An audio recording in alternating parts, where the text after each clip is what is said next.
خواجہ آصف صاحب، اگر کوئی شرم نام کی چیز آپ کے اندر ہے تو جرنیلوں اور ججوں کی مفت بجلی بند کر کے دکھاؤ۔ وہ نظام کسی تصویر سے اتنا خوف زدہ ہو، وہ نظام کسی چور کو کیا پکڑے گا؟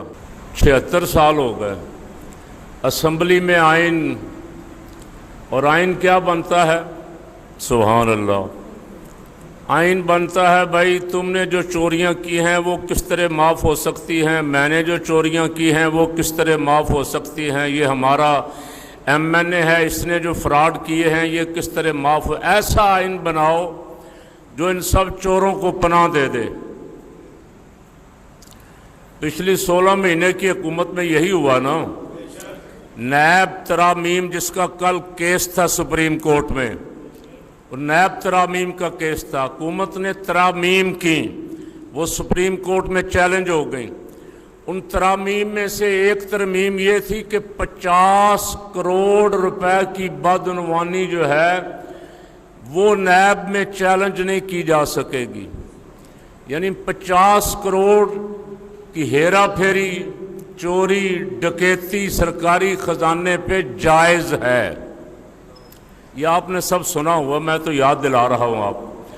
یہ سپریم کورٹ میں کل کیس لگا ہوا تھا، اس کی سماعت تھی جس کا بڑا شور اور ہنگامہ تھا۔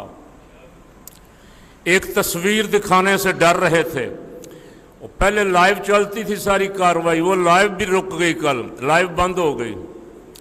جو نظام کسی تصویر سے اتنا خوف زدہ ہو، وہ نظام کسی چور کو کیا پکڑے گا، کسی ڈاکو کو کیا پکڑے گا، وہ کسی ہیرا پھیری کرنے والے کو کیسے پکڑ سکتا ہے؟ جو اتنا خوف زدہ نظام ہو، کسی کے نام سے ڈرتا ہو، کسی قیدی کی تصویر سے ڈرتا ہو۔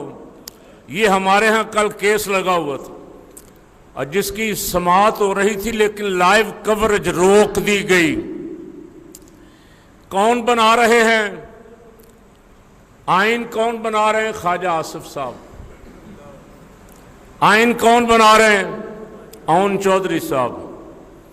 آئین کون بنا رہے ہیں پاکستان کا؟ جناب طلال چودھری صاحب آئین بنا رہے ہیں، جس کے مطابق پاکستان چلے گا۔ آئین بنا رہے ہیں بلاول زرداری صاحب۔ خواجہ آصف جو ہارا ہوا چور، جو ڈکیتی کر کے آیا ہے، اسمبلی میں بیٹھتے وہ بھی شرم آنی چاہیے۔ کل وہ کچھ جرنیلوں کی لاشیں نکال کے لٹکانے کی بات کر رہا تھا، انہی جرنیلوں کی جن کے بوٹ چاٹ کے اسمبلی میں آیا ہے۔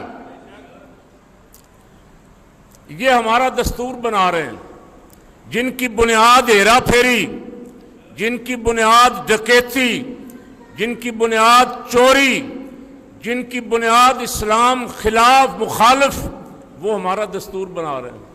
اور 76 سال ہو گئے ہیں، دستور نہیں بن رہا۔ سیدھا سیدھا مسئلہ میں 2-3 جمعے سے عرض کر رہا ہوں، مجھے دکھ ہے، تکلیف ہے، اس لیے عرض کر رہا ہوں کہ میرے ملک کا کسان دھکے کھا رہا ہے۔ حکومت گندم باہر سے خرید رہی ہے، آپ سب کو پتہ۔ مارا کسانوں کو، کل پھر احتجاج کرنے پہ کسانوں کو مارا بھی جا رہا ہے، اور یہ کہا جا رہا ہے کہ ہمیں جتنی ضرورت تھی ہم نے خرید لی ہے۔ تو ان کو بند کر دو، آئندہ بھائی گندم پیدا نہ کیا کرے۔ ہم نہیں خریدیں گے، ہم باہر سے منگوائیں گے، ہم وہاں سے منگوائیں گے جہاں سے 300 ارب روپیہ کمیشن ہمیں بھی ملے۔ تو یہ کیس اتنا مشکل یا پیچیدہ تو نہیں تھا، سیدھا سیدھا کیس تھا۔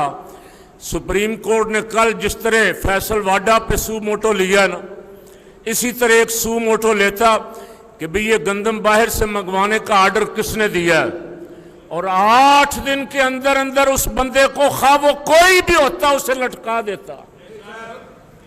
ملک کے کسانوں کے ساتھ جس نے زیادتی کی، جس نے ظلم کیا، جس نے ملکی خزانے کو اربوں روپیہ کٹی کل، اس خزانے کو جس میں ہے کچھ نہیں۔ ہمیں تو یہی کہتے ہیں نا، کچھ نہیں ہے، خزانہ خالی ہے جی۔ بڑی مشکل پیش آئے گی، عوام کو کچھ مشکلات برداشت کرنی پڑیں گی۔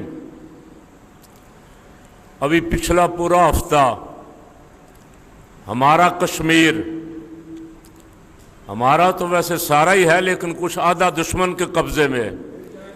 جو ہمارا کشمیر ہے اس میں احتجاج ہو رہا تھا۔ احتجاج کس بات پہ ہو رہا تھا؟ انہوں نے کہا بجلی پیدا ہمارے آزاد کشمیر سے ہو رہی ہے، منگلہ کی زمینیں ہم نے دی ہیں، بے گھر ہم ہوئے ہیں، مہاجر ہم ہوئے ہیں، اور یہ بجلی ہم پیدا کریں، اور یہاں سے ہمیں لا کے جو بجلی 2 روپے کی 1.5 روپے کی پڑتی ہے پر یونٹ، وہ ہمیں 50-55 روپے کی دی جا رہی ہے۔ وہ اس کے خلاف احتجاج کر رہے تھے۔ انہوں نے کہا آٹا 3100 روپے کا ہمیں دیا جا رہا ہے، یہ بہت مہنگا ہے۔ ان کا احتجاج جائز تھا یا ناجائز تھا؟ کہا گیا یہ ملک دشمن ہے، یہ مودی کے اشارے پہ کر رہے ہیں، ان کو سبق سکھا دیں گے۔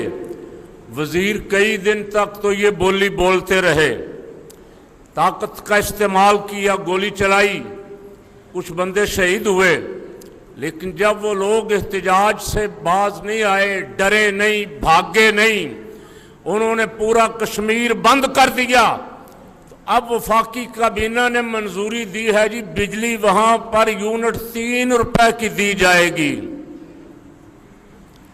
55 روپے سے 3 روپے کی دی جائے گی، یعنی 52 روپے کا ٹیکہ لگا رہے تھے نا۔ اور بولیں تو صحیح یار، سمجھ آ رہی ہے آپ کو؟ اب 3 روپے کی کیسے دی جائے گی؟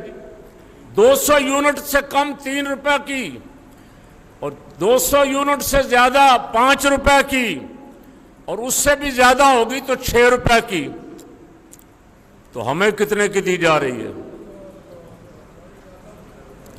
85 روپے 90 روپے پر یونٹ، اور اس سے اور بڑھائی جائے گی، اس لیے کہ ہم نے بولنا نہیں، ہمارے ضمیر مردہ ہو گئے، ہم مار کھاتے رہیں گے، ظلم سہتے رہیں گے۔ اور اس سے بڑا منافق کون ہے جو ظلم سہے اور بولے بھی نہ، احتجاج بھی نہ کرے؟ ہم احتجاج بھی نہیں کریں گے۔ یعنی پورے امریکہ میں تمام یونیورسٹیوں میں احتجاج ہو رہا ہے، کس لیے؟ غزہ کے مجاہدین اور مظلومین کے حق میں احتجاج ہو رہا ہے۔ امریکہ حملہ آور ہے، امریکہ کی یونیورسٹیاں کے لڑکے مار بھی کھا رہے ہیں، احتجاج بھی کر رہے ہیں، پولیس وہاں بھی تشدد کر رہی ہے، بعض جگہوں پہ گرفتاریاں بھی کر رہی ہے، اور ہم مسلمان ہیں، ہم کہتے ہیں مسلمان پاکستان میں ہو، چائنا میں ہو، انڈیا میں ہو، یہ ایک جسد واحد کی طرح ہیں، ہم بولنے کے لیے تیار نہیں ہیں۔ تو ضمیر مر گیا یا نہیں مرے؟ جو بولتے ہیں پکڑ لیے جاتے ہیں۔ پاکستان میں کبھی ایسا نہیں ہوا تھا کہ اسرائیل کے خلاف احتجاج کرنے پہ پرچے ہوئے ہوں، اس بے غیرت حکومت کے دور میں پرچے ہو رہے ہیں۔ تو کیا کہوں ان کو؟ نیک دل حکمران کہوں؟ درد دل رکھنے والے، مسلم امہ کا درد دل رکھنے والے کہوں؟ کیوں جی؟ آٹا وہاں 3100 روپے کا من مل رہا تھا، ان کے احتجاج کی وجہ سے 1100 روپے کمی کر کے 2000 کا کر دیا۔ حکومت کو اب بھی وارہ کھائے گا نا؟ یہ چھلے عوام کی، غریب عوام کی، امیروں کی نہیں۔ جو مراعات یافتہ طبقہ ہے نا، ان کی کوئی مراعات بند نہیں کی گئی۔ میں کئی جمعوں سے مطالبہ کر رہا ہوں کہ ان کی مراعات بند کرو نا۔ ذرا کچھ جرنیلوں کی اور ججوں کی مفت بجلی بند کر کے دکھاؤ نا، اگر تم میں غیرت ہے تو۔ خواجہ آصف صاحب، اگر کوئی شرم نام کی چیز آپ کے اندر ہے تو جرنیلوں اور ججوں کی مفت بجلی بند کر کے دکھاؤ۔ تم غریب کی بجلی کی قیمتیں بڑھا سکتے ہو، اتنی جو ہمت اور جرأت تمہارے اندر نہیں ہے۔ ایسا قدم اگر کوئی بندہ اٹھا سکتا ہے تو کوئی عوامی لیڈر اٹھائے گا کہ سب برابر ہیں بھائی، سب پاکستانی ہیں، سب انسان ہیں، سب کے ایک جیسے حقوق ہیں،